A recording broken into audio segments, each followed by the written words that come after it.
हिंदी साहित्य निधि में आपका स्वागत है। आज सुनिए प्रसिद्ध लेखक भीष्म साहनी की लिखी हुई कहानी वांगचू। तो शुरू करें कहानी। तभी दूर से वांगचू आता दिखाई दिया। नदी के किनारे लाल मंडी की सड़क पर धीरे धीरे डोलता सा चला आ रहा था।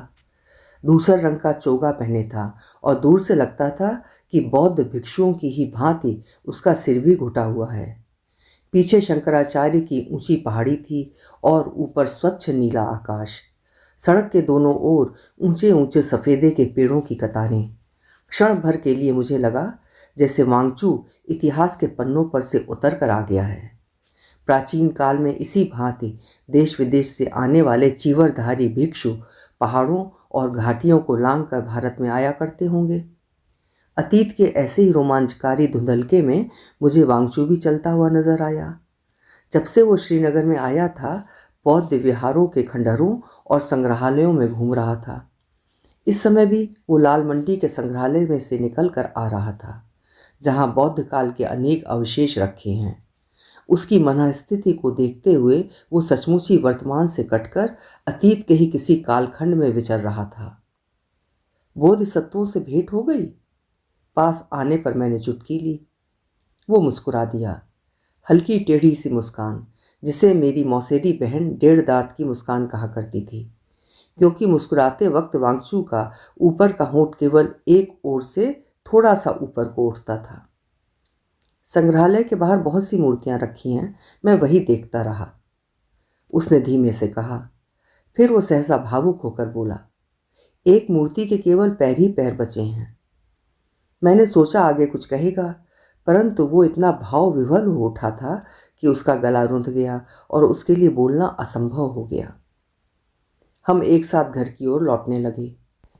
महाप्राण के भी पैर ही पहले दिखाए जाते थे, उसने कांपती सी आवाज में कहा और अपना हाथ मेरी कोहनी पर रख दिया। उसके हाथ का हल्का सा कंपन धड़कते दिल की तरह महसूस हो रहा था। आरंभ में महाप्राण की मूर्तियां नहीं बनाई जाती थी ना, तुम तो जानते हो। पहले स्तूप के नीचे केवल पैर ही दिखाए जाते थे, मूर्तियां तो बाद में बनाई जाने लगी थीं। जाहिर है बोधिसत्व के पैर देखकर उसे महाप्राण के पैर याद आए थे और वो भावुक हो उठा था। कुछ पता नहीं चलता था कौन सी बात किस वक्त वांगचू को पुलकाने लगे और किस वक्त वो गदगद होने लगे। तुमने बहुत देर कर दी, सभी लोग तुम्हारा इंतज़ार कर रहे हैं। मैं चिनारों के नीचे भी तुम्हें खोज आया हूँ, मैंने कहा। मैं संग्रहालय में था। वो तो ठीक है, पर 2 बजे तक हमें हब्बा कदल पहुँच जाना चाहिए, वरना जाने का कोई लाभ नहीं। उसने छोटे छोटे झटकों के साथ 3 बार सिर हिलाया और कदम बढ़ा दिए। वांगचू भारत में मतवाला बना घूम रहा था। वो महाप्राण के जन्म स्थान लुम्बिनी की यात्रा नंगे पांव कर चुका था, सारा रास्ता हाथ जोड़े हुए। जिस जिस दिशा में महाप्राण के चरण उठे थे, मंत्र मुग्ध सा उसी दिशा में घूम आया था। सारनाथ में जहां महाप्राण ने अपना पहला प्रवचन दिया था और 2 मृग शावक मंत्र मुग्ध से झाड़ियों में से निकलकर उनकी ओर देखते रह गए थे। वांगचू एक पीपल के पेड़ के नीचे घंटों नतमस्तक बैठा रहा था, यहाँ तक कि उसके कथनानुसार उसके मस्तक में अस्फुट से वाक्य गूंजने लगे थे और उसे लगा था जैसे महाप्राण का पहला प्रवचन सुन रहा है। वो इस भक्तिपूर्ण कल्पना में इतना गहरा डूब गया था कि सारनाथ में ही रहने लगा था। गंगा की धारा को वो 10वीं शताब्दियों के धुंधलके में पावन जल प्रवाह के रूप में देखता। जब से वो श्रीनगर में आया था, बर्फ से ढके पहाड़ों की चोटियों की ओर देखते हुए अक्सर मुझसे कहता, वो रास्ता ल्हासा की ओर जाता है ना, उसी रास्ते बौद्ध ग्रंथ तिब्बत में भेजे गए थे।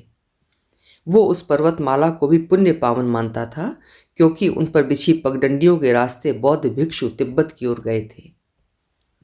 वांगचू कुछ वर्षों पहले वृद्ध प्रोफेसर तानशान के साथ भारत आया था। कुछ दिनों तक वो उन्हीं के साथ रहा और हिंदी और अंग्रेजी भाषाओं का अध्ययन करता रहा। फिर प्रोफेसर शान चीन लौट गए और वो यहीं बना रहा तथा किसी बौद्ध सोसाइटी से अनुदान प्राप्त कर सारनाथ में आकर बैठ गया। भावुक काव्यमयी प्रकृति का जीव जो प्राचीनता के मनमोहक वातावरण में विचरते रहना चाहता था। वो यहाँ तथ्यों की खोज करने नहीं आया था, वो तो बोधिसत्वों की मूर्तियों को देखकर गदगद होने आया था। महीने भर से संग्रहालयों के चक्कर काट रहा था, लेकिन उसने कभी नहीं बताया कि बौद्ध धर्म की किस शिक्षा से उसे सबसे अधिक प्रेरणा मिलती है। ना तो वो किसी तथ्य को पाकर उत्साह से खिल उठता, ना उसे कोई संशय परेशान करता। वो भक्त अधिक और जिज्ञासु कम था। मुझे याद नहीं कि उसने हमारे साथ कभी खुलकर बात की हो या किसी विषय पर अपना मत पेश किया हो। उन दोनों मेरे और मेरे दोस्तों के बीच घंटों बहसें चला करती थीं, कभी देश की राजनीति के बारे में, कभी धर्म के बारे में, लेकिन वांगचू इनमें कभी भाग नहीं लेता था। वो सारा वक्त धीमे धीमे मुस्कुराता रहता और कमरे के कोने में दुबक कर बैठा रहता। उन दिनों देश में बलबलों का सैलाब सा उठ रहा था। स्वतंत्रता आंदोलन जोरों पर था और हमारे बीच उसी की चर्चा रहती। कांग्रेस कौन सी नीति अपनाएगी, आंदोलन कौन सा रुख पकड़ेगा। क्रियात्मक स्तर पर तो हम लोग कुछ करते कराते नहीं थे, लेकिन भावनात्मक स्तर पर उसके साथ बहुत कुछ जुड़े हुए थे। इस पर वांगचू की तटस्थता कभी हमें अखरने लगती तो कभी अचंभे में डाल देती। वो हमारे देश की ही गतिविधि के बारे में नहीं, अपने देश की गतिविधि में भी कोई विशेष दिलचस्पी नहीं लेता था। उसके अपने देश के बारे में भी पूछो तो मुस्कुराता सिर हिलाता रहता था। कुछ दिनों से श्रीनगर की हवा भी बदली हुई थी। कुछ मास पहले यहाँ गोली चली थी, कश्मीर के लोग महाराज के खिलाफ उठ खड़े हुए थे और कुछ दिनों से शहर में एक नई उत्तेजना पाई जाती थी। नेहरू जी श्रीनगर आने वाले थे और उनका स्वागत करने के लिए नगर को दुल्हन की तरह सजाया जा रहा था। आज की दोपहर को नेहरू जी श्रीनगर पहुंच रहे थे। नदी के रास्ते नावों के जुलूस की शक्ल में उन्हें लाने की योजना थी और इस कारण मैं वांगचू को खोजता हुआ उस ओर आ निकला था। हम घर की ओर बढ़े जा रहे थे जब सहसा वांगचू ठिठक कर खड़ा हो गया। क्या मेरा जाना बहुत जरूरी है? जैसा तुम कहो। मुझे धक्का सा लगा। ऐसे समय में जब लाखों लोग नेहरू जी के स्वागत के लिए इकट्ठा हो रहे थे, वांगचू का ये कहना कि अगर वो साथ में ना जाए तो कैसा रहे, मुझे सचमुच बुरा लगा। लेकिन फिर स्वयं ही कुछ सोचकर उसने अपने आग्रह को दोहराया नहीं और हम घर की ओर साथ साथ जाने लगे। कुछ देर बाद हब्बाक दल के पुल के निकट लाखों की भीड़ में हम लोग खड़े थे। मैं, वांगचू तथा मेरे 2-3 मित्र। चारों ओर जहाँ तक नजर जाती लोग ही लोग थे। मकान की छतों पर, पुल पर, नदी के ढलवा किनारों पर। मैं बार बार कनखियों से वांगचू के चेहरे की ओर देख रहा था कि उसकी क्या प्रतिक्रिया हुई है, कि हमारे दिल में उठने वाले बलबलों का उस पर क्या असर हुआ है। यूँ भी ये मेरी आदत सी बन गई है, जब भी कोई विदेशी साथ में हो मैं उसके चेहरे का भाव पढ़ने की कोशिश करता रहता हूँ कि हमारे रीति रिवाज, हमारे जीवन यापन के बारे में उसकी क्या प्रतिक्रिया होती है। वांगचू अधमुंदी आंखों से सामने का दृश्य देखे जा रहा था। जिस समय नेहरू जी की नाव सामने आई तो जैसे मकानों की छतें भी हिल उठीं। राजहंस की शक्ल की सफ़ेद नाव में नेहरू जी स्थानीय नेताओं के साथ खड़े हाथ हिला हिलाकर लोगों का अभिवादन कर रहे थे और हवा में फूल ही फूल बिखर गए। मैंने पलटकर वांगचू के चेहरे की ओर देखा। वो पहले की ही तरह निश्चेष्ट सा सामने का दृश्य देखे जा रहा था। आपको नेहरू जी कैसे लगे? मेरे एक साथी ने वांगचू से पूछा। वांगचू ने अपनी टेढ़ी सी आंखें उठाकर उसके चेहरे की ओर देखा, फिर अपनी 1.5 दांत की मुस्कान के साथ कहा, अच्छा, बहुत अच्छा। वांगचू मामूली सी हिंदी और अंग्रेजी जानता था। अगर तेज बोलो तो उसके पल्ले कुछ नहीं पड़ता था। नेहरू जी की नाव दूर जा चुकी थी, लेकिन नावों का जुलूस अभी भी चलता जा रहा था। जब वांगचू सहसा मुझसे बोला, मैं थोड़ी देर के लिए संग्रहालय में जाना चाहूँगा, इधर से रास्ता जाता है, मैं स्वयं चला जाऊँगा। और वो बिना कुछ कहे एक बार अधमिची आंखों से मुस्कुराया और हल्के से हाथ हिलाकर मुड़ गया। हम सभी हैरान रह गए। इसे सचमुच जुलूस में रुचि नहीं रही होगी जो इतनी जल्दी संग्रहालय की ओर अकेला चल दिया है। यार, किस बूदम को उठा लाए हो? ये क्या चीज़ है? कहाँ से पकड़ लाए हो इसे? मेरे एक मित्र ने कहा। बाहर का रहने वाला है, इसे हमारी बातों में कैसे रुचि हो सकती है? मैंने सफाई देते हुए कहा। वाह, देश में इतना कुछ हो रहा है और इसे रुचि ही ना हो। वांगचू अब तक दूर जा चुका था और भीड़ में से निकलकर पेड़ों की कतार के नीचे आंखों से ओझल होता जा रहा था। मगर यह है कौन? दूसरा एक मित्र बोला। ना ये बोलता है ना चहकता है, कुछ पता ही नहीं चलता हंस रहा है या रो रहा है। सारा वक्त एक कोने में दुबक कर बैठा रहता है। नहीं नहीं, बड़ा समझदार आदमी है। पिछले 5 साल से यहाँ रह रहा है। बड़ा पढ़ा लिखा आदमी है। बौद्ध धर्म के बारे में बहुत कुछ जानता है। मैंने फिर उसकी सफाई देते हुए कहा। मेरी नज़र में इस बात का बड़ा महत्व था कि वो बौद्ध ग्रंथ बाँचता है और उन्हें बाँचने के लिए इतनी दूर से आया है। अरे भाड़ में जाए ऐसी पढ़ाई। वाह जी, जुलूस को छोड़कर म्यूजियम की ओर चल दिया है।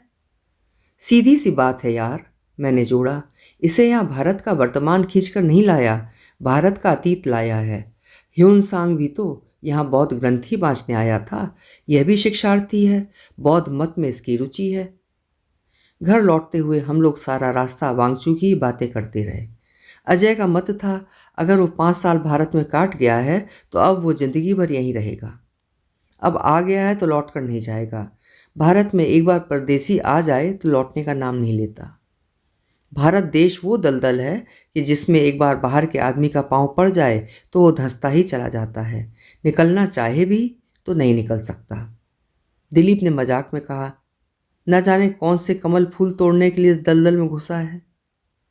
हमारा देश हम हिंदुस्तानियों को पसंद नहीं, बाहर के लोगों को तो बहुत पसंद है। मैंने कहा, पसंद क्यों ना होगा, यहाँ थोड़े में गुजर हो जाती है। सारा वक्त धूप खिली रहती है। फिर बाहर के आदमी को लोग परेशान नहीं करते, जहाँ बैठा है वहीं बैठा रहने देते हैं। इस पर उन्हें तुम जैसे झड्डू भी मिल जाते हैं जो उनका गुणगान करते रहते हैं और उनकी आवभगत करते रहते हैं। तुम्हारा वांगचू भी यहीं पर मरेगा। हमारे यहाँ उन दिनों मेरी छोटी मौसेरी बहन ठहरी हुई थी, वही जो वांगचू की मुस्कान को 1.5 दांत की मुस्कान कहा करती थी। चुलबुली सी लड़की, बात बात पर ठिठोली करती रहती थी। मैंने 2 एक बार वांगचू को कनखियों से उसकी ओर देखते पाया था। पर उस शाम नीलम मेरे पास आई और बोली, आपके दोस्त ने मुझे उपहार दिया है, प्रेमो उपहार। मेरे कान खड़े हो गए। क्या दिया है? झूमरों का जोड़ा। और उसने दोनों मुट्ठियां खोल दी, जिनमें चांदी के कश्मीरी चलन के 2 सफ़ेद झूमर चमक रहे थे। और वो दोनों झूमर अपने कानों के पास ले जाकर बोली, कैसे लगते हैं? मैं हतबुद्धि सा नीलम की ओर देख रहा था। उसके अपने कान कैसे भूरे भूरे हैं, नीलम ने हंसकर कहा। किसके? मेरे इस प्रेमी के। तुम्हें उसके भूरे कान पसंद हैं? बहुत ज़्यादा। जब शर्माता है तो ब्राउन हो जाते हैं, गहरे ब्राउन। और नीलम खिलखिलाकर हंस पड़ी। लड़कियां कैसे उस आदमी के प्रेम का मजाक उड़ा सकती हैं जो उन्हें पसंद ना हो? या कहीं नीलम मुझे बना तो नहीं रही है? पर मैं इस सूचना से बहुत विचलित नहीं हुआ था। नीलम लाहौर में पढ़ती थी और वांगचू सारनाथ में रहता था, और अब वो हफ्ते भर में श्रीनगर से वापस जाने वाला था। इस प्रेम का अंकुर अपने आप ही जल बुन जाएगा। नीलम, ये झूमर तो तुमने उससे ले लिए हैं, पर इस प्रकार की दोस्ती अंत में उसके लिए दुखदाई होगी, बने बनाएगा कुछ नहीं। वाह भैया, तुम भी कैसे दकियानूसी हो। मैंने भी चमड़े का एक राइटिंग पैड उसे उपहार में दिया है। मेरे पास पहले से पड़ा था, मैंने उसे दे दिया। जब लौटेगा तो प्रेम पत्र लिखने में उसे आसानी होगी। वो क्या कहता था? कहता क्या था, सारा वक्त उसके हाथ कांपते रहे और उसका चेहरा कभी लाल होता रहा कभी पीला। कहता था, मुझे पत्र लिखना, मेरे पत्रों का जवाब देना। और क्या कहेगा बेचारा भूरे कानों वाला। मैंने ध्यान से नीलम की ओर देखा, पर उसकी आंखों में मुझे हंसी के अतिरिक्त कुछ दिखाई नहीं दिया। लड़कियां दिल की बातें छिपाना खूब जानती हैं। मुझे लगा नीलम उसे बढ़ावा दे रही है, उसके लिए खिलवाड़ था, लेकिन वांगचू जरूर इसका दूसरा ही अर्थ निकालेगा। इसके बाद मुझे लगा कि वांगचू अपना संतुलन खो रहा है। उसी रात मैं अपने कमरे की खिड़की के पास खड़ा बाहर मैदान में चिनारों की पात की ओर देख रहा था, जब चांदनी में कुछ दूरी पर पेड़ों के नीचे मुझे वांगचू टहलता दिखाई दिया। वो अक्सर रात को देर तक पेड़ों के नीचे टहलता रहता था, पर आज वो अकेला नहीं था। नीलम भी उसके साथ ठुमक ठुमक चलती जा रही थी। मुझे नीलम पर गुस्सा आया।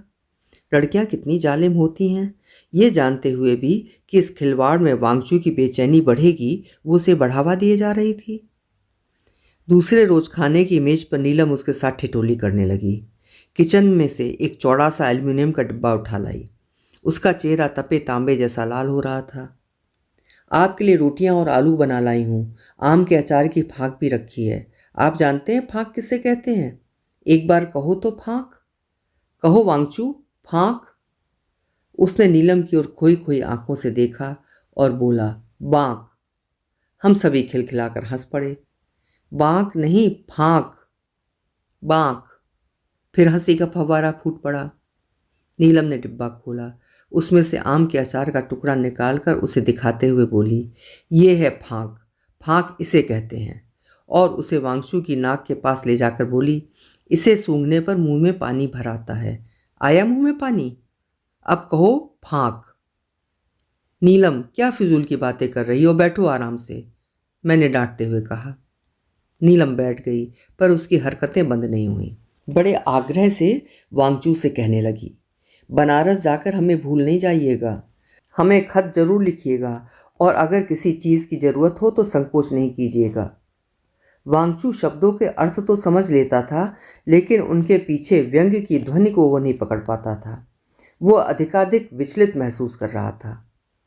भेड़ की खाल की ज़रूरत हो या कोई नमदा या अखरोट। नीलम, क्यों भैया, भेड़ की खाल पर बैठकर ग्रंथ बाँचेंगे? वांगचू के कान लाल होने लगे। शायद पहली बार उसे भास होने लगा था कि नीलम ठिठोली कर रही है। उसके कान सचमुच भूरे रंग के हो रहे थे, जिनका नीलम मजाक उड़ाया करती थी। नीलम जी, आप लोगों ने मेरा बड़ा अतिथि सत्कार किया है, मैं बड़ा कृतज्ञ हूँ। हम सब चुप हो गए। नीलम भी झेंप सी गई। वांगचू ने जरूर ही उसकी ठिठोली को समझ लिया होगा। उसके मन को जरूर ठेस लगी होगी, पर मेरे मन में ये विचार भी उठा कि एक तरह से अच्छा ही है कि नीलम के प्रति उसकी भावना बदले, वरना उसे ही सबसे अधिक परेशानी होगी। शायद वांगचू अपनी स्थिति को जानते समझते हुए भी एक स्वाभाविक आकर्षण की चपेट में आ गया था। भावुक व्यक्ति का अपने पर कोई काबू नहीं होता। वो पछाड़ खाकर गिरता है, तभी अपनी भूल को समझ पाता है। सप्ताह के अंतिम दिनों में वो रोज कोई न कोई उपहार लेकर आने लगा। एक बार मेरे लिए भी एक चोगा ले आया और बच्चों की तरह जिद करने लगा कि मैं और वो अपना अपना चोगा पहनकर एक साथ घूमने जाएं। संग्रहालय में वो अब भी जाता था। दो एक बार नीलम को भी अपने साथ ले गया था और लौटने पर सारी शाम नीलम बोधिसत्वों की खिल्ली उड़ाती रही थी। मैं मनी मन नीलम के इस व्यवहार का स्वागत ही करता रहा, क्योंकि मैं नहीं चाहता था कि वांगचू की कोई भावना हमारे घर में जड़ जमा पाए। सप्ताह बीत गया और वांगचू सारनाथ वापस लौट गया। वांगचू के चले जाने के बाद उसके साथ मेरा संपर्क वैसा ही रहा जैसा आमतौर पर एक परिचित व्यक्ति के साथ रहता है। गाहे बागाहे कभी खत आ जाता था, कभी किसी आते जाते व्यक्ति से उसकी सूचना मिल जाती। वो उन लोगों में से था जो बरसों तक औपचारिक परिचय की परिधि पर ही डोलते रहते हैं, न परिधि लांघ कर अंदर जाते हैं और ना ही पीछे हटकर आंख से ओझल होते हैं। मुझे इतनी ही जानकारी रही कि उसकी समतल और बंधी बंधाई दिनचर्या में कोई अंतर नहीं आया। कुछ देर तक मुझे कौतूहल सा बना रहा कि नीलम और वांगचू के बीच की बात आगे बढ़ी या नहीं, लेकिन लगा कि वो प्रेम वांगचू के जीवन पर हावी नहीं हो पाया। बरस और साल बीतते गए। हमारे देश में उन दिनों बहुत कुछ घट रहा था। आए दिन सत्याग्रह होते, बंगाल में दुर्भिक्ष फूटा, भारत छोड़ो का आंदोलन हुआ, सड़कों पर गोलियां चली, बम्बई में नाविकों का विद्रोह हुआ, देश में खुरेंजी हुई, फिर देश का बंटवारा हुआ और सारा वक्त वांगचू सारनाथ में ही बना रहा। वो अपने आप में संतुष्ट जान पड़ता था। कभी लिखता कि तंत्र ज्ञान का अध्ययन कर रहा है, कभी पता चलता कि कोई पुस्तक लिखने की योजना बना रहा है। इसके बाद मेरी मुलाकात वांगचू से दिल्ली में हुई। ये उन दिनों की बात है जब चीन के प्रधानमंत्री चू एन लाई भारत यात्रा पर आने वाले थे। वांगचू अचानक सड़क पर मुझे मिल गया और मैं उसे अपने घर ले आया। मुझे अच्छा लगा कि चीन के प्रधानमंत्री के आगमन पर वो सारनाथ से दिल्ली चला आया है, पर जब उसने मुझे बताया कि वो अपने अनुदान के सिलसिले में आया है और यहीं पहुंचने पर उसे चू एन लाई के आगमन की सूचना मिली है, तो मुझे उसकी मनोवृत्ति पर अचंभा हुआ। उसका स्वभाव वैसे का वैसा ही था। पहले की ही तरह हौले हौले अपनी 1.5 दांत की मुस्कान मुस्कुराता रहा, वैसा ही निश्चेष्ट संप्रक्त। इस बीच उसने कोई पुस्तक अथवा लेखादि भी नहीं लिखे थे। मेरे पूछने पर इस काम में उसने कोई विशेष रुचि भी नहीं दिखाई। तंत्र ज्ञान की चर्चा करते समय भी वो बहुत चहका नहीं। दो एक ग्रंथों के बारे में बताता रहा जिनमें से वो कुछ टिप्पणियां लेता रहा था। अपने किसी लेख की भी चर्चा उसने की जिस पर वो अभी काम कर रहा था। नीलम के साथ उसकी चिट्ठी पत्री चलती रही, उसने बताया। हालांकि नीलम कब की ब्याही जा चुकी थी और 2 बच्चों की माँ बन चुकी थी। समय की गति के साथ हमारी मूल धारणाएं भले ही न बदलें, पर उनके आग्रह में परिवर्तन होता रहता है। अपने अध्ययन आदि की भी उसने चर्चा की। वहाँ भी आग्रह और उत्सुकता में स्थिरता सी आ गई थी। पहले जैसी भाव विह्वलता नहीं थी। बोधिसत्वों के पैरों पर अपने प्राण न्यौछावर नहीं करता फिरता था, लेकिन अपने जीवन से संतुष्ट था। पहले की ही भांति थोड़ा खाता, थोड़ा भ्रमण करता और थोड़ा सोता था, और दूर लड़कपन के झुटपुटे में से किसी भावावेश में चुने गए अपने जीवन पथ पर कछुए की चाल मजे से चलता आ रहा था।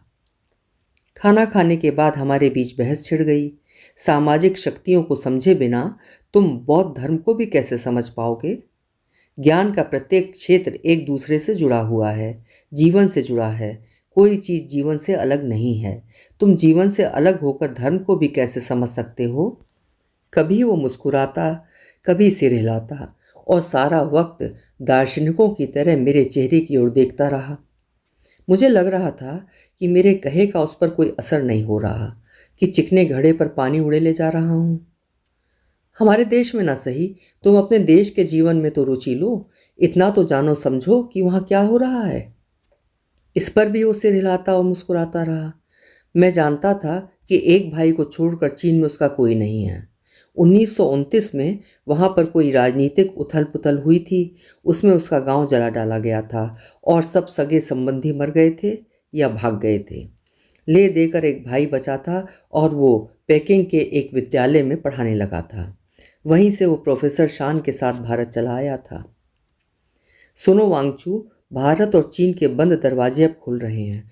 अब दोनों देशों के बीच संपर्क स्थापित हो रहे हैं और इसका बड़ा महत्व है। अध्ययन का यही काम जो तुम अभी तक अलग थलग करते रहे हो, वही अब तुम अपने देश के मान्य प्रतिनिधि के रूप में कर सकते हो। तुम्हारी सरकार तुम्हारे अनुदान का प्रबंध करेगी। अब तुम्हें अलग थलग पड़े नहीं रहना पड़ेगा। तुम 15 साल से अधिक समय से भारत में रह रहे हो, अंग्रेजी और हिंदी भाषाएं जानते हो, बौद्ध ग्रंथों का अध्ययन करते रहे हो। तुम दोनों देशों के सांस्कृतिक संपर्क में एक बहुमूल्य कड़ी बन सकते हो। उसकी आंखों में हल्की सी चमक आई। सचमुच उसे कुछ सुविधाएं मिल सकती थीं, क्यों ना उसका लाभ उठाया जाए। दोनों देशों के बीच पाई जाने वाली सद्भावना से वो भी प्रभावित हुआ था। उसने बताया कि कुछ ही दिनों पहले अनुदान की रकम लेने जब वो बनारस में गया तो सड़कों पर राह चलते लोग उससे गले मिल रहे थे। मैंने उसे मशवरा दिया कि कुछ समय के लिए जरूर वो अपने देश लौट जाए और वहाँ होने वाले विराट परिवर्तनों को देखे और समझे, कि सारनाथ में अलग थलग बैठे रहने से उसे कुछ लाभ नहीं होगा, आदि आदि। वो सुनता रहा, सिर हिलाता और मुस्कुराता रहा, लेकिन मुझे कुछ मालूम नहीं हो पाया कि उस पर कोई असर हुआ या नहीं। लगभग 6 महीने बाद उसका पत्र आया कि वो चीन जा रहा है। मुझे बड़ा संतोष हुआ। अपने देश में जाएगा तो धोबी के कुत्ते वाली उसकी स्थिति खत्म होगी, कहीं का होकर तो रहेगा। उसके जीवन में नई स्फूर्ति आएगी। उसने लिखा है कि वो अपनी एक ट्रंक सारनाथ में छोड़े जा रहा है, जिसमें उसकी कुछ किताबें और शोध के कागज रखे हैं, कि बरसों तक भारत में रह चुकने के बाद वो अपने को भारत का ही निवासी मानता है, कि वो शीघ्र लौट आएगा, फिर अपना अध्ययन कार्य करने लगेगा। मैं मन ही मन हंस दिया। एक बार अपने देश में गया तो लौटकर यहाँ नहीं आने का। चीन में वो लगभग 2 वर्षों तक रहा। वहाँ से उसने मुझे पेकिंग के प्राचीन राजमहल का चित्रकार्ड भेजा, 2 एक पत्र भी लिखे, पर उनसे उसकी मनःस्थिति के बारे में कोई विशेष जानकारी नहीं मिली। उन दिनों चीन में भी बड़े बलबले उठ रहे थे, बड़ा जोश था और उस जोश की लपेट में लगभग सभी लोग थे। जीवन नई करवट ले रहा था। लोग काम करने जाते, 2 टोलियां बनाकर गाते हुए, लाल ध्वज हाथ में उठाए हुए। वांगचू सड़क के किनारे खड़ा उन्हें देखता रह जाता। अपने संकोची स्वभाव के कारण वो टोलियों के साथ गाते हुए जा तो नहीं सकता था, लेकिन उन्हें जाते देखकर हैरान सा खड़ा रहता, मानो किसी दूसरी दुनिया में पहुंच गया हो। उसे अपना भाई तो नहीं मिला, लेकिन एक पुराना अध्यापक, दूर पार की उसकी मौसी और दो एक परिचित मिल गए थे। वो अपने गांव गया। गांव में बहुत कुछ बदल गया था। स्टेशन से घर की ओर जाते हुए उसका एक सहयात्री उसे बताने लगा, वहां उस पेड़ के नीचे जमींदार के सभी कागज, सभी दस्तावेज जला डाले गए थे और जमींदार हाथ बांधे खड़ा रहा था। वांगचू ने बचपन में जमींदार का बड़ा घर देखा था। उसकी रंगीन खिड़कियां उसे अभी भी याद थीं। दो एक बार जमींदार की बग्घी को भी कस्बे की सड़कों पर जाते देखा था। अब वो घर ग्राम प्रशासन केंद्र बना हुआ था। और भी बहुत कुछ बदला था, पर यहाँ पर भी उसके लिए वैसी ही स्थिति थी जैसे भारत में रही थी। उसके मन में उत्साह नहीं उठता था। दूसरों का उत्साह उसके दिल पर से फिसल फिसल जाता था। वो यहाँ भी दर्शक बना घूमता था। शुरू शुरू के दिनों में उसकी आवभगत भी हुई। उसके पुराने अध्यापक की पहलकदमी पर उसे स्कूल में आमंत्रित किया गया। भारत चीन सांस्कृतिक संबंधों की महत्वपूर्ण कड़ी के रूप में उसे सम्मानित भी किया गया। वहाँ वांगचू देर तक लोगों को भारत के बारे में बताता रहा। लोगों ने तरह तरह के सवाल पूछे, रीति रिवाज के बारे में, तीर्थों मेलों पर्वों के बारे में। वांगचू केवल उन्हीं का संतोषप्रद उत्तर दे पाता जिनके बारे में वो अपने अनुभव के आधार पर कुछ जानता था। लेकिन बहुत कुछ ऐसा था जिसके बारे में भारत में रहते हुए भी वो कुछ भी नहीं जानता था। कुछ दिनों बाद चीन में बड़ी छलांग की मुहिम जोर पकड़ने लगी। उसके गांव में भी लोग लोहा इकट्ठा कर रहे थे। एक दिन सुबह उसे भी रद्दी लोहा बटोरने के लिए एक टोली के साथ भेज दिया गया था। दिन भर वो लोगों के साथ रहा था। एक नया उत्साह चारों ओर व्याप रहा था। एक एक लोहे का टुकड़ा लोग बड़े गर्व से दिखा दिखा कर ला रहे थे और साजे ढेर पर डाल रहे थे।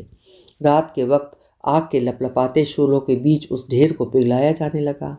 आग के इर्द गिर्द बैठे लोग क्रांतिकारी गीत गा रहे थे। सभी लोग एक स्वर में सहगान में भाग ले रहे थे। अकेला वांगचू मुंह बाए बैठा था। चीन में रहते धीरे धीरे वातावरण में तनाव सा आने लगा और एक झुटपुटा सा घिरने लगा। एक रोज एक आदमी नीले रंग का कोट और नीले रंग की पतलून पहने उसके पास आया और उसे अपने साथ ग्राम प्रशासन केंद्र में लिवा ले गया। रास्ते भर वो आदमी चुप बना रहा। केंद्र में पहुंचने पर उसने पाया कि एक बड़े से कमरे में 5 व्यक्तियों का एक दल मेज के पीछे बैठा उसकी राह देख रहा है। जब वांगचू उनके सामने बैठ गया तो वे बारी बारी से उसके भारत निवास के बारे में सवाल पूछने लगे। तुम भारत में कितने वर्षों तक रहे? वहाँ पर क्या करते थे? कहाँ कहाँ घूमे? आदि आदि। फिर बौद्ध धर्म के प्रति वांगचू की जिज्ञासा के बारे में जानकर उनमें से एक व्यक्ति बोला, तुम क्या सोचते हो, बौद्ध धर्म का भौतिक आधार क्या है? सवाल वांगचू की समझ में नहीं आया। उसने आंखें मिचमिचाईं। द्वंद्वात्मक भौतिकवादी की दृष्टि से तुम बौद्ध धर्म को कैसे आंकते हो? सवाल फिर भी वांगचू की समझ में नहीं आया, लेकिन उसने बुदबुदाते हुए उत्तर दिया, मनुष्य के आध्यात्मिक विकास में उसके सुख और शांति के लिए बौद्ध धर्म का पथ प्रदर्शन बहुत ही महत्वपूर्ण है। महाप्राण के उपदेश। और वांगचू बौद्ध धर्म के 8 उपदेशों की व्याख्या करने लगा। वो अपना कथन अभी समाप्त नहीं कर पाया था जब प्रधान की कुर्सी पर बैठे पैनी और तिरछी आंखों वाले एक व्यक्ति ने बात काटकर कहा, भारत की विदेश नीति के बारे में तुम क्या सोचते हो? वांगचू मुस्कुराया, अपनी 1.5 दांत की मुस्कान। फिर बोला, आप भद्रजन इस संबंध में ज़्यादा जानते हैं। मैं तो साधारण बौद्ध जिज्ञासु हूँ। पर भारत बड़ा प्राचीन देश है। उसकी संस्कृति शांति और मानवीय सद्भावना की संस्कृति है। नेहरू के बारे में तुम क्या सोचते हो? नेहरू को मैंने 3 बार देखा है। एक बार तो उनसे बातें भी की हैं। उन पर कुछ कुछ पश्चिमी विज्ञान का प्रभाव अधिक है, परंतु प्राचीन संस्कृति के वो भी बड़े प्रशंसक हैं। उसके उत्तर सुनते हुए कुछ सदस्य तो सिर हिलाने लगे, कुछ के चेहरे तमतमाने लगे। फिर तरह तरह के पैने सवाल पूछे जाने लगे। उन्होंने पाया कि जहाँ तक तथ्यों और भारत के वर्तमान जीवन का सवाल है, वांगचू की जानकारी अधूरी और हास्यास्पद है। राजनीतिक दृष्टि से तो तुम शून्य हो। बौद्ध धर्म की अवधारणाओं को भी समाजशास्त्र की दृष्टि से तुम आंक नहीं सकते। न जाने वहाँ बैठे क्या करते रहे हो, पर हम तुम्हारी मदद करेंगे। पूछताछ घंटों तक चलती रही। पार्टी अधिकारियों ने उसे हिंदी पढ़ाने का काम दे दिया। साथ ही पेकिंग के संग्रहालय में सप्ताह में 2 दिन काम करने की इजाज़त भी दे दी। जब वांगचू पार्टी दफ्तर से लौटा तो थका हुआ था। उसका सिर भन्ना रहा था। अपने देश में उसका दिल जम ही नहीं पाया था। आज वो और भी ज़्यादा उखड़ा उखड़ा महसूस कर रहा था। छप्पर के नीचे लेटा तो उसे सहसा ही भारत की याद सताने लगी। उसे सारनाथ की अपनी कोठरी याद आई, जिसमें दिन भर बैठा पोथी बाँचा करता था। नीम का घना पेड़ याद आया, जिसके नीचे कभी कभी सुस्ताया करता था। स्मृतियों की श्रृंखला लंबी होती गई। सारनाथ की कैंटीन का रसोइया याद आया, जो सदा प्यार से मिलता था, सदा हाथ जोड़कर कहो भगवान कहकर अभिवादन करता था। एक बार वांगचू बीमार पड़ गया था तो दूसरे रोज कैंटीन का रसोइया अपने आप उसकी कोठरी में चला आया था। मैं भी कहूँ, चीनी बाबू चाय पीने नहीं आए, 2 दिन हो गए। पहले आते थे तो दर्शन हो जाते थे। हमें खबर की होती भगवान तो हम डॉक्टर बाबू को बुला लाते। मैं भी कहूँ, बात क्या है? फिर उसकी आंखों के सामने गंगा का तट याद आया, जिस पर वो घंटों घूमा करता था। फिर सहसा दृश्य बदल गया और कश्मीर की झील आंखों के सामने आ गई और पीछे हिमाच्छादित पर्वत। फिर नीलम सामने आई, उसकी खुली खुली आंखें, मोतियों से झिलमिलाती दंत पंक्ति। उसका दिल बेचैन हो उठा। जो जो दिन बीतने लगे, भारत की याद उसे ज़्यादा परेशान करने लगी। वो जल में से बाहर फेंकी हुई मछली की तरह तड़पने लगा। सारनाथ के विहार में सवाल जवाब नहीं होते थे। जहाँ पड़े रहो पड़े रहो। रहने के लिए कोठरी और भोजन का प्रबंध विहार की ओर से था। यहाँ पर नई दृष्टि से धर्म ग्रंथों को पढ़ने और समझने के लिए उसमें धैर्य नहीं था, जिज्ञासा भी नहीं थी। बरसों तक एक ही ढर्रे पर चलते रहने के कारण वो परिवर्तनों से कतराता था। इस बैठक के बाद वो फिर से सकुचाने सिमटने लगा था। कहीं कहीं पर उसे भारत सरकार विरोधी वाक्य भी सुनने को मिलते। सहमा वांगचू बेहद अकेला महसूस करने लगा और उसे लगा कि जिंदा रह पाने के लिए उसे अपने लड़कपन के उस दिवा स्वप्न में फिर से लौट जाना होगा, जब वो बौद्ध भिक्षु बनकर भारत में विचरने की कल्पना किया करता था। उसने सहसा भारत लौटने की ठान ली। लौटना आसान नहीं था। भारतीय दूतावास से तो वीज़ा मिलने में कठिनाई नहीं हुई, लेकिन चीन की सरकार ने बहुत से ऐतराज़ उठाए। वांगचू की नागरिकता का सवाल था और अनेक सवाल थे, पर भारत और चीन के संबंध अभी बहुत बिगड़े नहीं थे। इसलिए अंत में वांगचू को भारत लौटने की इजाज़त मिल गई। उसने मन ही मन निश्चय कर लिया कि वो भारत में ही अब जिंदगी के दिन काटेगा। बौद्ध भिक्षु ही बने रहना उसकी नियति थी। जिस रोज़ वो कलकत्ता पहुंचा, उसी रोज़ सीमा पर चीनी और भारतीय सैनिकों के बीच मुठभेड़ हुई थी और 10 भारतीय सैनिक मारे गए थे। उसने पाया कि लोग घूर घूर कर उसकी ओर देख रहे हैं। वो स्टेशन के बाहर अभी निकला ही था जब 2 सिपाही आकर उसे पुलिस के दफ्तर में ले गए और वहाँ घंटे भर एक अधिकारी उसके पासपोर्ट और कागज़ों की छानबीन करता रहा। 2 बरस पहले आप चीन गए थे, वहाँ जाने का क्या प्रयोजन था? मैं बहुत बरस तक यहाँ रहता रहा था, कुछ समय के लिए अपना देश जाना चाहता था। पुलिस अधिकारी ने उसे सिर से पैर तक देखा। वांगचू आश्वस्त था और मुस्कुरा रहा था, वही टेढ़ी सी मुस्कान। आप वहाँ पर क्या करते रहे? वहाँ एक कम्यून में मैं खेती बाड़ी की टोली में काम करता था। मगर आप तो कहते हैं कि आप बौद्ध ग्रंथ पढ़ते हैं। हाँ, पैकिंग में मैं एक संस्था में हिंदी पढ़ाने लगा था और पैकिंग म्यूज़ियम में मुझे काम करने की इजाज़त मिल गई थी। अगर इजाज़त मिल गई थी तो आप अपने देश से भाग क्यों आए? पुलिस अधिकारी ने गुस्से में कहा। वांगचू क्या जवाब दे, क्या कहे? मैं कुछ समय के लिए ही वहाँ गया था, अब लौट आया हूँ। पुलिस अधिकारी ने फिर सिर से पांव तक उसे घूर कर देखा। उसकी आंखों में संशय उतर आया था। वांगचू अटपटा सा महसूस करने लगा। भारत में पुलिस अधिकारियों के सामने खड़े होने का उसका पहला अनुभव था। उससे जामनी के लिए पूछा गया तो उसने प्रोफेसर तानशान का नाम लिखा, फिर गुरुदेव का, पर दोनों मर चुके थे। उसने सारनाथ की संस्था के मंत्री का नाम लिया, शांति निकेतन के पुराने 2-1 सहयोगियों के नाम लिए जो उसे याद थे। सुपरिंटेंडेंट ने सभी नाम और पते नोट कर लिए। उसके कपड़ों की 3 बार तलाशी ली गई। उसकी डायरी को रख लिया गया, जिसमें उसने अनेक उद्धरण और टिप्पणियां लिख रखे थे, और सुपरिंटेंडेंट ने उसके नाम के आगे टिप्पणी लिख दी कि इस आदमी पर नज़र रखने की ज़रूरत है। रेल के डिब्बे में बैठा तो मुसाफिर गोली कांड की चर्चा कर रहे थे। उसे बैठते देख सब चुप हो गए और उसकी ओर घूरने लगे। कुछ देर बाद जब मुसाफिरों ने देखा कि थोड़ी बहुत वो बंगाली और हिंदी बोल लेता है। तो एक बंगाली बाबू उछक कर खड़े हुए थे और हाथ झटक झटक कर कहने लगे, या तो कहो कि तुम्हारे देश वालों ने विश्वासघात किया है, नहीं तो हमारे देश से निकल जाओ, निकल जाओ, निकल जाओ। डेढ़ दांत की मुस्कान जाने कहाँ ओझल हो चुकी थी। उसकी जगह चेहरे पर त्रास उतर आया था, भयाकुल और मौन। वांगचू चुपचाप बैठा रहा। कहे भी तो क्या कहे। गोलीकांड के बारे में जानकर उसे भी गहरा धक्का लगा था। उस झगड़े के कारण के बारे में कुछ भी स्पष्टता मालूम नहीं था और वो जानना चाहता भी नहीं था। हाँ, सारनाथ में पहुंचकर वो सचमुच भाव विभोर हो उठा। अपना थैला रिक्शे में रख के जब वो आश्रम के निकट पहुंचा तो कैंटीन का रसोइया सचमुच लपक कर बाहर निकल आया। आ गए भगवान, आ गए मेरे चीनी बाबू, बहुत दिनों बाद दर्शन दिए। हम भी कहें इतना अरसा हो गया चीनी बाबू नहीं लौटे। और कहिए, सब कुशल मंगल है? आप यहाँ नहीं थे, हम कहें जाने कब लौटेंगे। यहाँ पर थे, दिन में 2 बातें हो जाती थीं, भले आदमी के दर्शन हो जाते थे, इसमें बड़ा पुण्य होता है। और उसने हाथ बढ़ाकर थैला उठा लिया। हम दे पैसे चीनी बाबू? वांगचू को लगा जैसे वो अपने घर पहुँच गया है। आपकी ट्रंक चीनी बाबू हमारे पास रखी है, मंत्री जी से हमने ले ली। आपकी कोठरी में एक दूसरे सज्जन रहने आए तो कहा कोई चिंता नहीं, ये ट्रंक हमारे पास रख जाइए। और चीनी बाबू, आप अपना लोटा बाहर ही भूल गए थे। हमने मंत्री जी से कहा ये लोटा चीनी बाबू का है, हम जानते हैं, हमारे पास छोड़ जाइए। वांगचू का दिल भर भर आया।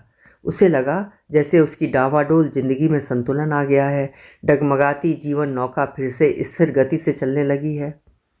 मंत्री जी भी बड़े स्नेह से मिले, पुरानी जान पहचान के आदमी थे।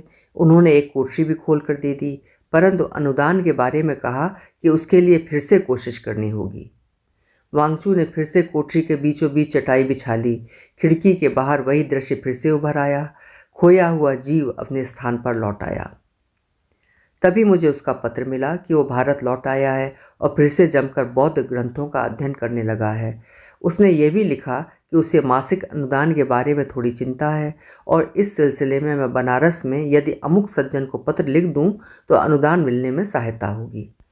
पत्र पाकर मुझे खटका हुआ। कौन सी मृग तृष्णा इसे फिर से भारत खींच लाई है? ये लौट क्यों आया है? मगर कुछ दिन और वहाँ बना रहता तो अपने लोगों के बीच इसका मन लगने लगता। पर किसी की सनक का कोई इलाज नहीं। अब जो लौट आया है तो क्या चाह रहा है? मैंने अमुक जी को पत्र लिख दिया और वांगचू के अनुदान का छोटा मोटा प्रबंध हो गया। पर लौटने के 10 दिन बाद वांगचू एक दिन प्रातः चटाई पर बैठा एक ग्रंथ पढ़ रहा था और बार बार पुलक रहा था जब उसकी किताब पर किसी का साया पड़ा। उसने नज़र उठाकर देखा तो पुलिस का थानेदार खड़ा था, हाथ में एक पर्चा उठाए हुए। वांगचू को बनारस के बड़े पुलिस स्टेशन में बुलाया गया था। वांगचू का मन आशंका से भर उठा। 3 दिनों बाद वांगचू बनारस के पुलिस स्टेशन के बरामदे में बैठा था। उसी के साथ बेंच पर बड़ी उम्र का एक और चीनी व्यक्ति बैठा था जो जूते बनाने का काम करता था। आखिर बुलावा आया और वांगचू चिक उठाकर बड़े अधिकारी की मेज के सामने जा खड़ा हुआ। तुम चीन से कब लौटे? वांगचू ने बता दिया। कलकत्ता में तुमने अपने बयान में कहा कि तुम शांति निकेतन जा रहे हो, फिर तुम यहाँ क्यों चले आए? पुलिस को पता लगाने में बड़ी परेशानी उठानी पड़ी। मैंने दोनों स्थानों के बारे में कहा था। शांति निकेतन तो मैं केवल 2-1 दिन के लिए ही जाना चाहता था। तुम चीन से लौट क्यों आए? मैं भारत में रहना चाहता हूँ, उसने पहले का जवाब दोहरा दिया। जो लौट आना था तो गए क्यों थे? ये सवाल वो बहुत बार पहले भी सुन चुका था। जवाब में बौद्ध ग्रंथों का हवाला देने के अतिरिक्त उससे कोई और उत्तर नहीं सूझ पाता था। बहुत लंबी इंटरव्यू नहीं हुई। वांगचू को हिदायत की गई कि हर महीने के पहले सोमवार को बनारस के बड़े पुलिस स्टेशन में उसे आना होगा और अपनी हाजिरी लिखानी होगी। वांगचू बाहर आ गया पर खिन्न सा महसूस करने लगा। महीने में एक बार आना कोई बड़ी बात नहीं थी, लेकिन वो उसके समतल जीवन में बाधा थी, व्यवधान था। वांगचू मन ही मन इतना खिन्न महसूस कर रहा था कि बनारस से लौटने के बाद कोठरी में जाने के बजाय वो सबसे पहले उस नीरव पुण्य स्थान पर जाकर बैठ गया जहाँ शताब्दियों पहले महाप्राण ने अपना पहला प्रवचन किया था और देर तक बैठा मनन करता रहा। बहुत देर बाद उसका मन फिर से ठिकाने पर आने लगा और दिल में फिर से भावना की तरंगें उठने लगीं। पर वांगचू को चैन नसीब नहीं हुआ। कुछ ही दिन बाद सहसा चीन और भारत के बीच जंग छिड़ गई। देश भर में जैसे तूफान उठ खड़ा हुआ। उसी रोज शाम को पुलिस के कुछ अधिकारी एक जीप में आए और वांगचू को हिरासत में लेकर बनारस चले गए। सरकार ये ना करती तो और क्या करती। शासन करने वालों को इतनी फुर्सत कहाँ कि संकट के समय संवेदना और सद्भावना के साथ दुश्मन के एक एक नागरिक की स्थिति की जांच करते फिरें। 2 दिनों तक दोनों चीनियों को पुलिस स्टेशन की कोठरी में रखा गया। दोनों के बीच किसी बात में भी समानता नहीं थी। जूते बनाने वाला चीनी सारा वक्त सिगरेट फूंकता रहता और घुटनों तक कोहनियाँ टिकाए बड़बड़ाता रहता, जबकि वांगचू उद्भ्रांत और निढाल सा दीवार के सहारे पीठ लगाए शून्य में देखता रहता। जिस समय वांगचू अपनी स्थिति को समझने की कोशिश कर रहा था, उसी समय 2-3 कमरे छोड़कर पुलिस सुपरिंटेंडेंट की मेज पर उसकी छोटी सी पोटली की तलाशी ली जा रही थी। उसकी गैर मौजूदगी में पुलिस के सिपाही कोठरी में से उसकी ट्रंक उठा लाए थे। सुपरिंटेंडेंट के सामने कागजों का पुलिंदा रखा था, जिस पर कहीं पाली में तो कहीं संस्कृत भाषा में उद्धरण लिखे थे, लेकिन बहुत सा हिस्सा चीनी भाषा में था। साहब कुछ देर तक तो कागज़ों को उलटते पलटते रहे, रोशनी के सामने रखकर उनमें लिखी किसी गुप्त भाषा को ढूंढते भी रहे। अंत में उन्होंने हुक्म दिया कि कागज़ों के पुलिंदे को बांधकर दिल्ली के अधिकारियों के पास भेज दिया जाए, क्योंकि बनारस में कोई आदमी चीनी भाषा जानता नहीं था। 5वें दिन लड़ाई बंद हो गई, लेकिन वांगचू को सारनाथ लौटने की इजाज़त 1 महीने के बाद मिली। चलते समय जब उसे उसकी ट्रंक दी गई तो उसने उसे खोलकर देखा तो सकते में आ गया। उसके कागज उसमें नहीं थे, जिन पर वो बरसों से अपनी टिप्पणियां और लेखादि लिखता रहा था और जो एक तरह से उसके सर्वस्व थे। पुलिस अधिकारी के कहने पर कि उन्हें दिल्ली भेज दिया गया है, वो सिर से पैर तक कांप उठा था। वे मेरे कागज आप मुझे दे दीजिए, उन पर मैंने बहुत कुछ लिखा है, वे बहुत ज़रूरी हैं। इस पर अधिकारी रुखाई से बोला, मुझे उन कागजों का क्या करना है, आपके हैं, आपको मिल जाएंगे। और उसने वांगचू को चलता किया। वांगचू अपनी कोठरी में लौट आया। अपने कागज़ों के बिना वो अधमरा सा हो रहा था। ना पढ़ने में मन लगता, ना कागज़ों पर नए उद्धरण उतारने में। और फिर उस पर कड़ी निगरानी रखी जाने लगी थी। खिड़की से थोड़ा हटकर नीम के पेड़ के नीचे एक आदमी रोज़ बैठा नजर आने लगा। डंडा हाथ में लिए वो कभी एक करवट बैठता, कभी दूसरी करवट, कभी उठकर डोलने लगता, कभी कुएं की जगह पर जा बैठता, कभी कैंटीन की बेंच पर आ बैठता, कभी गेट पर जा खड़ा होता। इसके अतिरिक्त अब वांगचू को महीने में एक बार के स्थान पर सप्ताह में एक बार बनारस में हाजिरी लगवाने जाना पड़ता था। तभी मुझे वांगचू की चिट्ठी मिली। सारा ब्यौरा देने के बाद उसने लिखा कि बौद्ध विहार का मंत्री बदल गया है और नए मंत्री को चीन से नफरत है और वांगचू को डर है कि अनुदान मिलना बंद हो जाएगा। दूसरे, मैं जैसे भी हो उसके कागज़ों को बचा लूँ, जैसे भी बन पड़े उन्हें पुलिस के हाथों से निकलवा कर सारनाथ में उसके पास भिजवा दूँ। और अगर बनारस के पुलिस स्टेशन में प्रति सप्ताह पेश होने की बजाय उसे महीने में एक बार जाना पड़े तो वो उसके लिए सुविधाजनक होगा, क्योंकि इस तरह महीने में लगभग 10 रुपये आने जाने में लग जाते हैं और फिर काम में मन ही नहीं लगता, सिर पर तलवार टंगी रहती है। वांगचू ने पत्र तो लिख दिया, लेकिन उसने ये नहीं सोचा कि मुझ जैसे आदमी से काम नहीं हो पाएगा। हमारे यहाँ कोई काम बिना जान पहचान और सिफारिश के हो नहीं सकता। और मेरे परिचय का बड़े से बड़ा आदमी मेरे कॉलेज का प्रिंसिपल था। फिर भी मैं कुछ एक संसद सदस्यों के पास गया। एक ने दूसरे की ओर भेजा, दूसरे ने तीसरे की ओर। मैं भटक भटक कर लौट आया। आश्वासन तो बहुत मिले, पर सब यही पूछते पिछले 20 साल से अध्ययन ही कर रहा है। पर जब मैं उसकी पांडुलिपियों का जिक्र करता तो सब यही कहते, हाँ ये तो कठिन नहीं होना चाहिए, और सामने रखे कागज पर कुछ नोट कर लेते। इस तरह के आश्वासन मिले, सभी सामने रखे कागज पर मेरा आग्रह नोट कर लेते। पर सरकारी काम के रास्ते चक्रव्यूह के रास्तों के समान होते हैं और हर मोड़ पर कोई ना कोई आदमी तुम्हें तुम्हारी हैसियत का बोध कराता रहता है।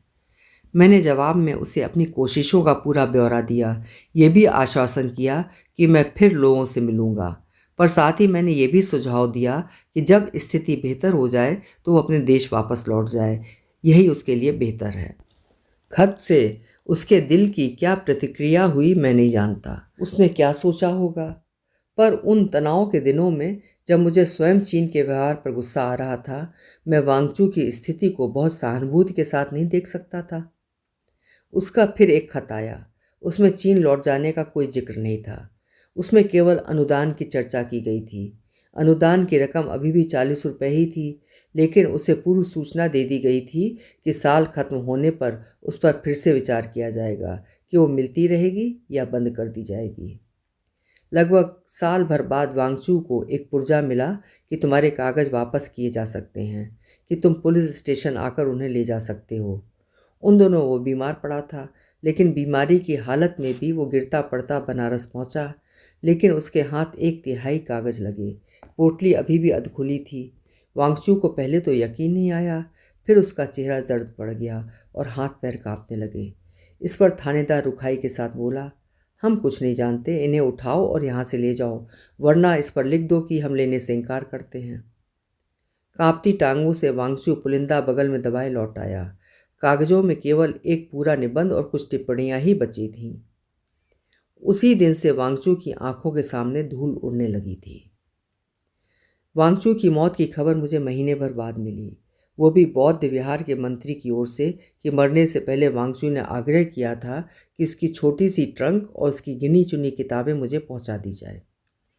उम्र के इस हिस्से में पहुंचकर इंसान बुरी खबरें सुनने का आदी हो जाता है और वे दिल पर गहरा आघात नहीं करती। मैं फौरन तो सारनाथ नहीं जा पाया। जाने में कोई तुक भी नहीं थी, क्योंकि वहाँ वांगचू का कौन बैठा था जिसके सामने अफसोस करता।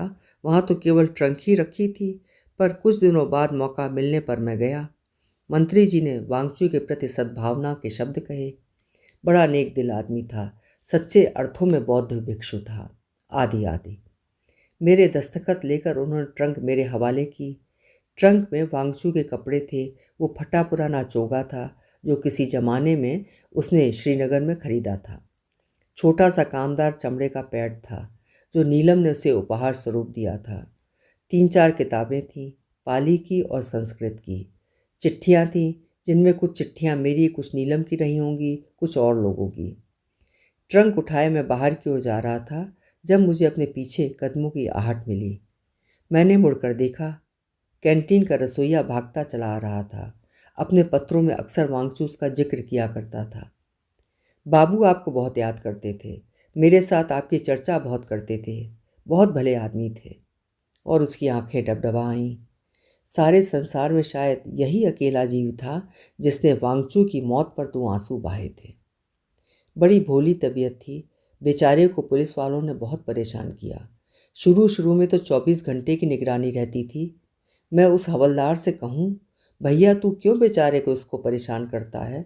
वो कहे, मैं तो ड्यूटी कर रहा हूँ। मैं ट्रंक और कागज़ों का पुलिंदा ले आया हूँ। इस पुलिंदे का क्या करूँ?